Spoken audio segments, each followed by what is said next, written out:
അസ്സലാമു അലൈക്കും വറഹ്മത്തുള്ളാഹി വബറകാതുഹു. ഏവർക്കും എൻ്റെ ബ്ലോഗിലേക്ക് ഹൃദ്യമായ സ്വാഗതം. ആദ്യമായി വീഡിയോ കാണുന്നവർ തുടർന്നും വീഡിയോ ലഭിക്കാൻ സബ്സ്ക്രൈബ് ചെയ്ത് ബെൽ ബട്ടൺ അമർത്തുക. ഞാൻ ഇന്ന് പറയുന്നത്, ഞാൻ ഇതുവരെയും കുറേ മുമ്പ് എൻ്റെ ഒരു ബ്ലോഗ് എൻ്റെ ഒരു ചാനൽ നഷ്ടപ്പെട്ടു. എന്തുകൊണ്ടെന്നാൽ ഞാൻ ഒരു മർദ്ദിത വിഭാഗത്തിന് വേണ്ടി സംസാരിച്ചു എന്ന നിലക്ക് എനിക്ക് ഒരു ചാനൽ നഷ്ടപ്പെട്ടതാണ്. ഞാനതിന് സങ്കടം പറയാം നിങ്ങളോട്. ഒരു ചാനൽ നഷ്ടപ്പെട്ടു എന്നതിനുള്ള സങ്കടമല്ല. നമുക്ക് ഒരു സോഷ്യൽ മീഡിയയിൽ ഒരു ന്യായത്തിനെതിരെ അഥവാ ഒരു അന്യായങ്ങൾക്കെതിരെ, ഒരു മർദ്ദിതർക്ക് വേണ്ടി, ഒരു സത്യത്തിന് വേണ്ടി നിലകൊള്ളുക എന്നത് നമ്മുടെ മനസാക്ഷിയെ തൊട്ടുണർത്തുന്ന ഒരു കാര്യമായതുകൊണ്ടാണ്. ഇപ്പം നമുക്കൊക്കെ അറിയാം, 1948 ഐക്യരാഷ്ട്ര സമിതിയുടെ അനുമതിയോടുകൂടെ ആ ഫലസ്തീൻ പ്രദേശത്താണ് യഥാർത്ഥത്തിൽ ഈ പറയുന്ന ഇസ്രായേൽ എന്ന രാഷ്ട്രം സ്ഥാപിക്കപ്പെട്ടത്. അതിനുശേഷം അവർ ഇടയ്ക്കിടയ്ക്ക് തന്നെ അവർ പരസ്പരം അയൽവാസികളായിരുന്നു. നല്ല അയൽവാസികൾ തന്നെ ആവേണ്ടതുമാണ്. എല്ലാ മതവിശ്വാസങ്ങളും ഇവിടുത്തെ ഭൗതിക ജീവിതമാണ്, കുറച്ചു കാലത്തെ നൈമിഷിക ജീവിതം. അതിൽ ഒട്ടകത്തിന് ഇടം കൊടുത്തു എന്ന് പറഞ്ഞതുപോലെ അക്കാലത്ത് ഫലസ്തീനികളായ അറബികൾ ഈ പറയുന്ന ജൂതന്മാരെ അവിടെ കുടിയിരുത്തുന്നതിൽ അവർ യാതൊരു എതിർപ്പും പ്രകടിപ്പിച്ചില്ല. അത് അവരുടെ സഹോദരങ്ങളുടെ സന്തതി പരമ്പരകളാണ്. എന്ന് പറഞ്ഞാൽ ഇസ്ഹാക്ക് എന്ന് പറയുന്ന പ്രവാചകൻ മുസ്ലിമീങ്ങളുടെ ഒരു പ്രവാചകനാണ്. യഹ്കൂബ് എന്ന അപരനാമത്തിലാണ് അദ്ദേഹത്തിൻ്റെ പിതാവിൻ എന്ന് പറഞ്ഞാൽ അബ്രഹാം പ്രവാചകൻ്റെ അഥവാ മുസ്ലിങ്ങളാരും ക്രിസ്ത്യാനികളാരും ജൂതന്മാരാരും ഒക്കെ സ്നേഹിക്കുകയും ബഹുമാനിക്കുകയും ചെയ്ത അബ്രഹാമിൻ്റെ വംശപരമ്പരയിൽ തന്നെയാണ് യഥാർത്ഥത്തിൽ ഈ പറയുന്ന സെമിറ്റിക് മതങ്ങളായ മുസ്ലിങ്ങളും ക്രിസ്ത്യാനികളും ജൂതന്മാരും ഒക്കെ ഉള്ളത്. അവർ ഒരു സഹോദരന്മാരാണ്. അങ്ങനെ തന്നെയാണ് അവരുടെ കയ്യിലുള്ള വേദങ്ങൾ അവരോട് പറയുന്നത്. ഓരോരുത്തരും പരസ്പരം തമ്മിലടിക്കാതെ, തമ്മിൽ തല്ലാതെ, പരസ്പരം സ്നേഹിച്ചും കൊടുത്തും വാങ്ങിയും ചേർത്ത് പിടിച്ച് മുന്നോട്ട് പോവേണ്ടവരായിരിക്കെ ഇവർക്കിടയിൽ എങ്ങനെയാണ് ശത്രുത കടന്നു വരുന്നത്? അങ്ങനെ വരാൻ പാടുണ്ടോ? ഇവിടെ വന്നത് യഥാർത്ഥത്തിൽ ഹാബേൽ എന്ന് പറയുന്ന ആദം പ്രവാചകൻ്റെ ആദ്യ മകനുണ്ടായ ഒരു അസൂയയാണ് യഥാർത്ഥത്തിൽ ഹാബേലിനെ വധിച്ചത് എന്ന് പഠിപ്പിക്കുന്നുണ്ട് എല്ലാ മതവേദങ്ങളും, ഈ സെമിറ്റിക് വേദങ്ങളൊക്കെ.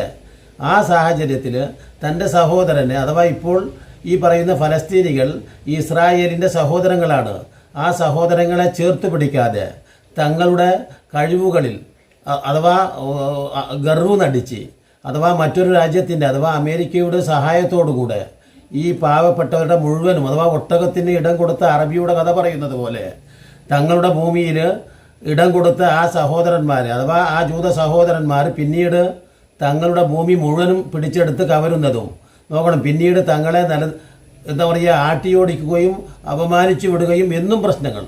ആ പ്രശ്നങ്ങളിൽ മനന്നൊന്താണ് യഥാർത്ഥത്തിൽ ഒക്ടോബർ 7 ഒരു പ്രവൃത്തി എന്ന് പറഞ്ഞാൽ ഒരു 1200 ആളുകൾ അവിടെ ഇസ്രായേലിൽ കൊല്ലപ്പെട്ടിട്ടുണ്ട് എന്നാണ് തോന്നുന്നത്. എന്ത് തന്നെയായാലും ഒരു കൊലയും ഒരു സമാധാനത്തിൻ്റെതല്ല, സന്തോഷത്തിൻ്റെതല്ല. ദൈവം ബഹുമാനിക്കപ്പെട്ടതാണ്. എല്ലാ ആത്മാക്കളെയും ദൈവം ബഹുമാനിക്കപ്പെട്ടതാണ്. വലാ തഖ്തുലു നഫ്സല്ലത്തി ഹറമല്ലാഹു ഇല്ലാ ബിൽ ഹഖ് എന്നാണ് പ്രയോഗം. ഏതെങ്കിലും ഒരു മതവിശ്വാസിയായി എന്നതുകൊണ്ട് അവൻ ഈ ഭൂമിയിൽ മറ്റൊരു മതവിശ്വാസിയെ കൊല്ലുക എന്നത് ദൈവം ഇഷ്ടപ്പെടുന്ന ഒരു കാര്യമല്ല. മനുഷ്യർ എല്ലാവരും കുല്ലുക്കുമ്മിൻ ആദം വാദമുമിൻ തുറാബ്, ആദമിൽ നിന്നുള്ള മക്കളാണ് എല്ലാവരും. അവരെല്ലാവരും ദുർബലരാണെങ്കിൽ പ്രബലന്മാർ അവരെ കൂടുതൽ സഹായിച്ചും കൂടുതൽ സ്നേഹിച്ചും ചേർത്ത് പിടിക്കുകയാണ് യഥാർത്ഥത്തിൽ വേണ്ടത്. പക്ഷേ നിർഭാഗ്യവശാൽ എന്താണ് ഈ ലോകത്ത് സംഭവിച്ചുകൊണ്ടിരിക്കുന്നത്? തങ്ങളുടെ സ്വാർത്ഥ താല്പര്യത്തിന് വേണ്ടി, അഥവാ കാബേലിൻ്റെ സ്വാർത്ഥ താല്പര്യം എങ്ങനെയാണോ ഹാബേലിനോട് നടപടിയെടുത്തത് എന്നതുപോലെ തങ്ങളുടെ സ്വാർത്ഥ താല്പര്യം മാത്രം ലക്ഷ്യമാക്കിക്കൊണ്ട് ഈ പറയുന്ന ഇസ്രായേൽ സ്വന്തം സഹോദരങ്ങളുടെ സ്ഥലം സ്വന്തമാക്കി മുഴുവൻ എടുക്കുക. നല്ല ഫലഭൂയിഷ്ടമായ മണ്ണാണ്, നല്ല കൃഷി സ്ഥലമാണ്, നല്ല ശുദ്ധജലം ഒഴുകുന്ന തീരമാണ്. അപ്പോൾ സ്വാഭാവികമായിട്ടും ഇവർക്ക് എന്തായി? മതത്തിൻ്റെ പേരിലാണോ എന്ന് ചോദിച്ചാൽ നമുക്ക് അറിഞ്ഞുകൂടാ. മതവുമായി കൂടുതൽ ബന്ധപ്പെട്ടത് മുസ്ലിങ്ങളോടാണ് ജൂതന്മാർ. പക്ഷേ അവർ ഈ പറയുന്ന റോമക്കാരുടെ അഥവാ ക്രിസ്ത്യാനികളുടെ സഹായത്തോടു കൂടെ, അതോടൊപ്പം തന്നെ അറബികളും ബഹ്റൈൻ രാജാവ് വരെ ഈ സഖ്യരാഷ്ട്രത്തിലുണ്ട് എന്നാണ് കേൾക്കുന്നത്. അപ്പോൾ എന്താണ് ഇവിടെയാണ് ഈ മുതലാളിത്ത കൂട്ടുകെട്ട് ഈ ദുർബല വിഭാഗത്തെ അടിച്ചോടിച്ച് നോക്കണം. അപ്പോൾ അവർക്ക് ഒരു സഹായം എന്ന നിലക്കൊന്നും ഇറാൻ ഒന്നും ചെയ്തിട്ടില്ല. ഇപ്പോൾ നിങ്ങളൊന്ന് ആലോചിച്ച് നോക്കൂ. ഇപ്പോൾ കഴിഞ്ഞ ദിവസം ഉണ്ടായ സംഭവം എന്ന് പറഞ്ഞാൽ എന്താണത്? യഥാർത്ഥത്തിൽ ഒരു പരമാധികാര രാഷ്ട്രമാണല്ലോ യഥാർത്ഥത്തിൽ ഇറാൻ. എന്തു തന്നെയായാലും ലോകത്ത് ഏതു രാജ്യങ്ങൾക്കും നിലനിൽക്കാൻ, അവരുടെ പരമാധികാരത്തോടെ നിലനിൽക്കാൻ അവകാശമുണ്ട്. അങ്ങനെയുള്ള ഒരു രാജ്യത്തെ ഒരൊറ്റ ദിവസം നോക്കണം, പെട്ടെന്ന് തന്നെ 10-200 വിമാനങ്ങൾ വന്ന് ആ രാജ്യത്തെ മുഴുവൻ ഇല്ലാതാക്കുന്നു, അവരുടെ എല്ലാ കണ്ടുപിടുത്തങ്ങളെയും. അതോടൊപ്പം ഈ ഇസ്രായേലിനെതിരെ ആയിരത്തോളം പ്രമേയങ്ങൾ UN-ൻ്റെത് കിടക്കുന്നുണ്ട്. നോക്കൂ നിങ്ങളിത്, ഞാൻ വെറുതെ പറയല്ല. എന്നിട്ട് പോലും ആ പ്രമേയങ്ങളൊന്നും വകവെക്കാതെ കൊണ്ട് യഥാർത്ഥത്തിൽ ഈ സഹോദര രാജ്യത്തെ ഇല്ലാതാക്കിക്കൊണ്ടിരിക്കുകയാണ് യഥാർത്ഥത്തിൽ. അപ്പോൾ ഇപ്പോൾ ആ സഹോദര രാജ്യമായ ഫലസ്തീനിനെ സഹായിക്കുന്നു, അഥവാ ഹമാസിനെ സഹായിക്കുന്നു എന്ന കാരണം പറഞ്ഞ് ഊഹിച്ചുകൊണ്ട് സങ്കല്പകഥകളിലൂടെ ഈ ഇറാൻ എന്ന ആ രാജ്യത്തെ പരമാധികാര രാജ്യത്തെ കാലങ്ങളായി അവിടുത്തെ നേതാക്കളെ, അവിടുത്തെ സൈന്യനായകന്മാരെ, അവിടെ ആണവോർജ പദ്ധതിയെ മുഴുവനും ഇല്ലാതാക്കിക്കൊണ്ടിരിക്കുകയാണ് യഥാർത്ഥത്തിൽ ഈ സാമ്രാജ്യത്വ ശക്തികൾ. നമ്മളത് മനസ്സിലാക്കണം. ഇപ്പോൾ എന്താ സംഭവിച്ചിരിക്കുന്നത്? നിരപരാധികളായ അനേകം ആളുകൾ കൊല്ലപ്പെടാനും ആ ഇറാൻ എന്ന പരമാധികാര രാജ്യത്തെ നേതാക്കൾ കൊല്ലപ്പെടുകയും അവരുടെ എല്ലാ സ്വാതന്ത്ര്യത്തെയും പരമാധികാരത്തെയും മാനിച്ചുകൊണ്ട് ആ രാജ്യത്തേക്ക് ഒരു മുന്നറിയിപ്പുമില്ലാതെ ആ രാജ്യത്തിൻ്റെ മണ്ണിൽ തന്നെ കടന്നു ചെന്ന് അവിടുത്തെ രഹസ്യങ്ങളൊക്കെ ചോർത്തി ഒട്ടനേകം പ്രയാസപ്പെടുത്തലുകൾ നടന്നതിന് ശേഷം ഇപ്പോൾ ഇതാ ആത്മരക്ഷാർത്ഥം, അങ്ങനെ നമ്മൾ പറയുമല്ലോ, സാധാരണ സ്വന്തം നിലനിൽപ്പിന് വേണ്ടി മാത്രം ഇറാൻ എന്തെടുത്തിരിക്കുന്നു, അവരുടേതായിട്ടുള്ള ആ ആത്മരക്ഷാർത്ഥം ഈ ഇസ്രായേലിനെതിരെ നടപടിയെടുത്തു എന്ന് മാത്രമേ ഉള്ളൂ. ഇപ്പോൾ ആ നടപടിയിൽ ഇസ്രായേലിനും വലിയ പരിക്കുണ്ടായിട്ടുണ്ട്. അതുകൊണ്ടും നമ്മൾ സന്തോഷിക്കുന്നില്ല. വിജയം കൊണ്ട് നമ്മൾ ആനന്ദിക്കുക എന്ന് പറയുന്നത് എന്താണ് അർത്ഥമുള്ളത്? ഈ പരസ്പരമുള്ള സഹോദരങ്ങൾ പരസ്പരം എന്താ പറയുക, ഇങ്ങനെ ഇല്ലാതായിക്കൊണ്ടിരിക്കുക.